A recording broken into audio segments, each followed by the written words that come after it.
നേരം 10-15 മിനിറ്റ് കഴിഞ്ഞിരിക്കുന്നു. എന്നിട്ടും ധ്രുവിന്റെ ഫോൺ സംഭാഷണം ഇതുവരെ കഴിഞ്ഞിട്ടില്ല. ആരെയാണാവോ ഈ വിളിച്ചുകൊണ്ടിരിക്കുന്നത്? അവൾ മനസ്സിലാലോചിച്ചു. മോളെ താരേ. എന്താ അമ്മായി? മോളെ നീ ഇതൊന്ന് അവന് കൊണ്ട് കൊടുക്കാമോ? ഹാ അമ്മായി. ശേഷം താര ജ്യൂസുമായി ധ്രുവിന്റെ റൂമിലേക്ക് പോയി. അവന്റെ ഫോൺ സംഭാഷണം അപ്പോഴേക്കും കഴിഞ്ഞിട്ടുണ്ടായിരുന്നു. താരയ്ക്ക് ആശ്വാസമായി. ഇതെന്താ ജ്യൂസൊക്കെ ആയിട്ട്? അമ്മായി തന്നെയാ തരാൻ പറഞ്ഞു. Thank you. ഓ ആയിക്കോട്ടെ. അവൾ ചെറിയൊരു പുച്ഛഭാവത്തോടെ പറഞ്ഞു. അവളുടെ ആ മറുപടി കേട്ട് അവന് ചിരി വന്നു. എന്താ തനിക്കൊരു പുച്ഛം? പുച്ഛോ? ആർക്ക് പുച്ഛം? എനിക്കൊന്നുമില്ല. ഒന്നുമില്ലേ? ഇല്ല. എന്നാ ഞാൻ പറയത്താളൊന്ന് എന്നും പറഞ്ഞ് അവൻ അവിടെ നിന്നും എഴുന്നേറ്റു. എന്ത്? എനിക്കൊന്നുമില്ല. അവൻ അവളുടെ നേരെ നടന്നു ചെന്നു. ഒന്നുമില്ല. അവൾ അവനെ നോക്കി ചെറിയ പതർച്ചയോടെ പറഞ്ഞു. ഒന്നുമില്ല. ശരിക്കും ഒന്നുമില്ല? അവൾ വാതിലിനരികിലെത്തിയിരുന്നു. എന്ത്? എന്താ ഞാൻ ശ്രുതിയെ വിളിച്ച ഇഷ്ടപ്പെട്ടില്ലേ? അതിന് എനിക്കെന്താ? താൻ ആരെയൊക്കെ വിളി. ഓ എന്നിട്ടാണോ തന്റെ മുഖമൊക്കെ വാടിയിരിക്കുന്നത്? ആര് പറഞ്ഞു? എനിക്കൊന്നുമില്ല. ഒന്നുമില്ലെങ്കിൽ എന്തിനാ ഇടയ്ക്ക് വന്ന് എത്തി നോക്കി? ഞാനോ? ആ നീ തന്നെ. ഞാനൊന്നും വന്നില്ല. അപ്പൊ കള്ളം പറയാറുണ്ടല്ലേ? അവൻ അവളോട് ചേർന്ന് നിന്നു. അത് എന്താ? താൻ എന്താ ചെയ്യുന്നത്? എന്താ എനിക്ക് പേടിയാണോ? അവൾ അവന്റെ കണ്ണുകളിലേക്ക് നോക്കി. ഒരു കാര്യം കൂടി ഞാൻ അറിഞ്ഞു. എന്ത്? ഇയാൾക്ക് എന്നെ ഇഷ്ടമാണെന്ന്. ആര് പറഞ്ഞു? ചെറിയമ്മ. അമ്മായി എന്താ പറഞ്ഞു? ഇയാൾക്ക് എന്നെ ഇഷ്ടമാണെന്ന്. അത് എന്താ? അവൾ അവനെ തള്ളി മാറ്റി നാണിച്ച് ചെറിയൊരു ചമ്മലോടെ അവിടെ നിന്നോടി. ഡീ നിക്ക്. അവൻ ചിരിച്ചു. അവൾ ഓടിച്ചെന്നത് ഗൗരിയുടെ അടുത്തേക്കായിരുന്നു. അമ്മായി എന്ത് പണിയാ കാണിച്ചത്? എന്റെ വീട്ടിനോടെല്ലാം പറഞ്ഞോ? എന്താ അടി? അയാൾ ഇന്ന് എന്നോടെല്ലാം ചോദിച്ചു. ഞാനാണ് ചമ്മിപ്പോയി. അവർ ചിരിച്ചു. നിനക്ക് അവൻ അറിയാഞ്ഞിട്ടല്ലായിരുന്നോ സങ്കടം? എന്നും പറഞ്ഞു. അതാ ഞാൻ അവനോടെല്ലാം പറഞ്ഞേ. എന്നിട്ട് അങ്ങനെ വന്നപ്പോ എന്തിനാ അമ്മായി ഒന്നും അറിയാതെ നടക്ക് നിന്ന്?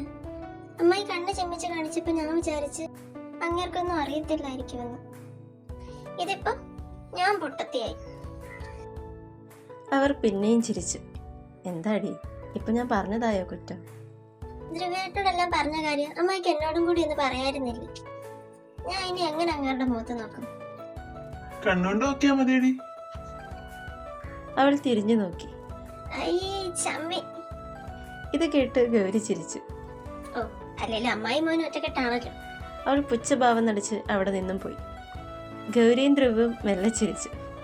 ആളാകെ മൊത്തം ചമ്മി. അതെ. ശേഷം ഗൗരി എല്ലാവരെയും ഫുഡ് കഴിക്കാൻ വിളിച്ചു. മോളെ നീ കഴിക്കാൻ വരുന്നില്ലേ? ഞാൻ പിന്നെ കഴിച്ചോളാം അമ്മായി. നീ നാണിച്ചിരിക്കൊന്നും വേണ്ട. അമ്മായിക്കൊന്ന് പറഞ്ഞുവിടായിരുന്നു എന്നോട്. പെട്ടെന്ന് അങ്ങേറ്റ വായി അതൊക്കെ കേട്ടപ്പോൾ ഞാൻ അങ്ങ് ഇല്ലാണ്ടായിപ്പോയി. അതുകൊണ്ടാണോ നീ കഴിക്കാതിരിക്കുന്നത്? അവർ ചിരിച്ചു. ഞാൻ പിന്നെ കഴിച്ചോളാം അമ്മായി. അങ്ങേരുടെ മുഖത്ത് നോക്കാൻ എനിക്ക് എന്തോ ഒരു നാണക്കേട്. എന്നാ നിന്റെ കൂടെ ഞാൻ പിന്നെ ഇരുന്ന് കഴിക്കാം. വേണ്ട അമ്മായി, അമ്മായി കഴിച്ചോ, ഞാൻ പിന്നെ കഴിച്ചോളാം. അത് കുഴപ്പമില്ലടാ, നീ പിന്നെ ഒറ്റയ്ക്ക് കഴിക്കണ്ടേ. പിന്നെ ഞാൻ കാരണം കൂടി തന്നെയല്ലേ നീ ഇപ്പൊ കഴിക്കാതിരിക്കുന്നത്. ഇല്ല അമ്മായി, അമ്മായി എന്റെ മുത്തല്ലേ. അവരെല്ലാവരും ഫുഡ് കഴിക്കാൻ വന്നിരുന്നു. അല്ല അവളെന്തേ താര? അവൾ പിന്നെ കഴിച്ചോളാമെന്ന്. അവന് കാര്യം മനസ്സിലായി. അവൻ അവിടെ നിന്ന് എണീറ്റ് നേരെ അവളുടെ മുറിയിലേക്ക് പോയി. എന്താടോ ഞാൻ കഴിക്കാൻ വരാത്ത? ദൈവമേ ഇങ്ങേര്. അത് ഒന്നുമില്ല, വിശപ്പില്ലാത്തത് കൊണ്ടാ. ഞാൻ പിന്നെ കഴിച്ചോളാം. ആ വിശപ്പ് കാണത്തില്ല. അവൻ ചിരിച്ചു. വെറുതെ വിശപ്പ് വെച്ച് കഴിക്കാതിരിക്കണ്ട. എനിക്ക് ശരിക്കും വിശപ്പില്ലാത്തത് കൊണ്ടാ. ആണല്ലേ? അല്ലാതെ ചമ്മലുകൊണ്ടല്ല.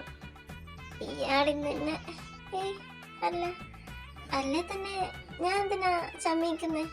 ഒരാൾക്ക് മറ്റൊരാളോട് ഇഷ്ടം തോന്നുന്നത് സാധാരണമല്ലേ? പിന്നെന്താ വരാതിരിക്കുന്നത്? ഇങ്ങോട്ട് വാ എണീറ്റ്. ചെറിയ മതി നല്ല ചിക്കൻ കറിയും ചപ്പാത്തി ഉണ്ടാക്കി വെച്ചിട്ടുണ്ട്. അത് കേട്ടതും താരയുടെ കൺട്രോള് പോയി. അവൾ അവിടുന്ന് ചാടിത്തുള്ളി കഴിക്കാൻ വന്നിരുന്നു. അപ്പോ വിശപ്പില്ലാതില്ല അല്ലേ? അവൾ കേൾക്കാത്ത പോലെ പോയി.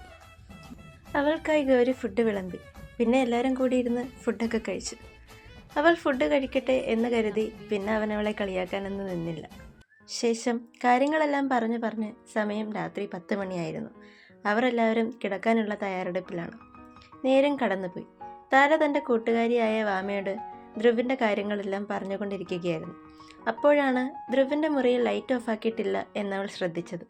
അവൻ അവിടെ എന്ത് ചെയ്യുവാണെന്നറിയാൻ വേണ്ടി അവൾ മെല്ലെ അവൻ്റെ റൂമിലേക്ക് പോയി. അപ്പോഴാണ് അവൾ ആ വിവരം അറിഞ്ഞത്. അവൻ ആ റൂമിലില്ല. എവിടെ പോയി എന്നറിയാതെ നിൽക്കുമ്പോഴാണ് ഇനി ടെറസിൽ പോയിരിക്കുമോ എന്ന് ചിന്തിച്ചത്. അവൾ സ്റ്റെപ്പുകൾ കയറി മുകളിലെത്തിയപ്പോൾ അവൾ പ്രതീക്ഷിച്ചതുപോലെ തന്നെ അവൻ അവിടെ ടെറസിലുണ്ടായിരുന്നു. പക്ഷേ ആരെയോ വിളിച്ചുകൊണ്ട് നിൽക്കുകയാണ്. അത് കണ്ടതും ചെറിയൊരു നിരാശ തോന്നി അവൾ താഴേക്കിറങ്ങിയപ്പോഴാണ് ധ്രുവ് അവളെ കണ്ടത്. അവൾ തിരിഞ്ഞു നോക്കി. എന്താ? ഹേയ്, ഒന്നുമില്ല. ഹേയ്, ഇല്ല, ഞാൻ താഴെ പോകുക. ഇങ്ങോട്ട് വാടോ. എന്തായാലും എന്നെ തേടി ഇവിടം വരെ വന്നേല്ലേ? അതിന് ഞാൻ തന്നെ തേടി വന്നൊന്നുമല്ല. പിന്നെന്തിനാ ഇപ്പൊ ഇങ്ങോട്ട് വന്നേ? അത് പിന്നെ ഞാൻ ഉറക്കം വരാത്തത് കൊണ്ട് ഇങ്ങോട്ടേക്ക് വന്നയാ. അപ്പോഴാ താൻ ഇവിടെ നിൽക്കുന്നുണ്ട്. അപ്പോ തിരിച്ചു പോകാന്ന് കരുതി. അങ്ങനെയാണോ? അല്ലാതെ എന്നെ തേടി വന്നേല്ല? അല്ല, ഞാനെന്നാ അങ്ങോട്ട്. അതും പറഞ്ഞ് അവൾ താഴേക്കിറങ്ങുമ്പോഴാണ് ധ്രുവ് പുറകെ വന്ന് അവളുടെ കയ്യിൽ പിടിച്ചത്. അവൾ ചെറിയൊരു ഞെട്ടലോടെ അവനെ തിരിഞ്ഞു നോക്കി. എടോ, ഞാൻ അമ്മയെ വിളിക്കുമായിരുന്നു. അവളുടെ മുഖം ഒന്ന് വിടർന്നു. എന്താ ഇപ്പൊ സമാധാനമായോ? എനിക്കല്ലേ സമാധാനക്കുറവൊന്നുമില്ല. അതെ, അതാ മുഖഭാവം കണ്ടാലും തോന്നും. അവൾ മെല്ലെ ഇളിച്ച്. എന്നാ ശരി, ഞാൻ അങ്ങോട്ട്. ശരി ശരി. അവൾ ചെറിയ പുഞ്ചിരിയോടെ ചാടിത്തുള്ള റൂമിലേക്ക് പോയി. അവളുടെ കാട്ടായങ്ങളൊക്കെ അവനെ നല്ലോണം രസിക്കുന്നുണ്ടായിരുന്നു.